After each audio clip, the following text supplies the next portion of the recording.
Hello. Today I want to talk about using AI to check in with your language proficiency level as well as to use it to build up to the level that you want to be. So we're just going to start with a French example. I recently did some formal proficiency testing in French. And as an aside, I don't think there's any better way than a human rating your sample to know about your proficiency level. I really like the ACTFL OPI. It's given by Language Testing International, and they are trained to get an accurate view, an accurate assessment of what your language skills are. Early in my career, I did it to get a qualification, and that's how I became familiar with it. I ended up learning so much about the process that I got certified to be a rater, not with ACTFL, but for a different test that was more practical for my purposes. And it really helped transform my learning and my teaching, because then I had a very clear idea of how to go from one step to the next. And before I get into the assessment, I just want to show you a checklist that was made in AI. And I'm going to kind of use the terms chat GPT and Copilot interchangeably. I really like how Copilot, I guess, has gone through a few names, which I believe is really just chat GPT. But I think it's a really excellent description of it, because I think it acknowledges that it's there to help you, not do things for you. So I've tried to focus for the last couple of years on that, on making things easier for myself and being more productive, but also recognizing that I think as humans, we are, I believe, more intelligent at this point than artificial intelligence. Artificial intelligence and human intelligence are just different. I believe artificial intelligence has so much access to so much information that help us do so many things. I think a human rating is way better, but this is great to sort of check in and really help you meet your goals. So the first thing is I asked for a checklist of sort of what people could do at these levels. So novice, mid, of course, really, at the beginning there, that beginning of that journey, the features and what are sample tasks, right? And then we go up into novice high, which people start creating a bit with language. And novice high is really identical to intermediate low. The only difference is that a learner at the novice high level does not do consistently the same things that the learner at the intermediate low does. They do them consistently, the same things. So they're really specific for connected sentences. Intermediate mid, which is just, that's really building those paragraphs. Intermediate high, lots of narration, talking in the past, which is a lot more difficult. I know we often learn that in sort of language 1, 2, but to really master it comes later. And then into advanced low, which again, that intermediate high, that learner can do essentially the same things that that advanced low learner can do, but the advanced low learner can do it at a higher quality and more consistently. And then moving up into advanced mid and then advanced high, which of course is very similar to that superior level.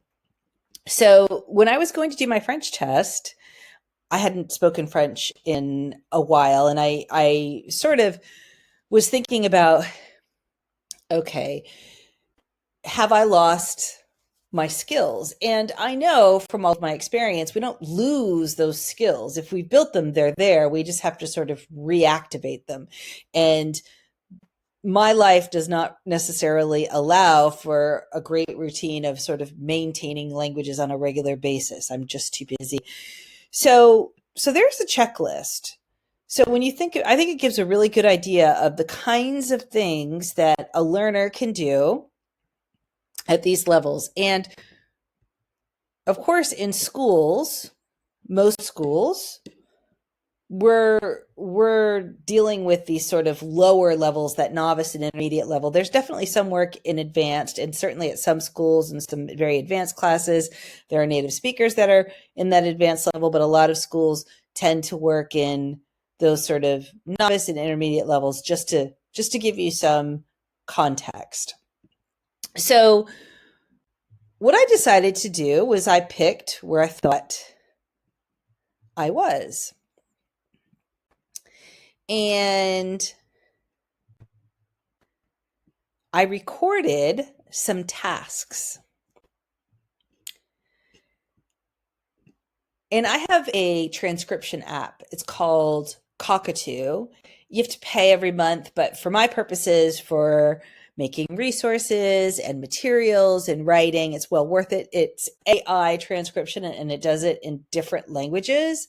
So it suits me perfectly. I do believe Word has a transcription function, but I'm not sure that it's so great.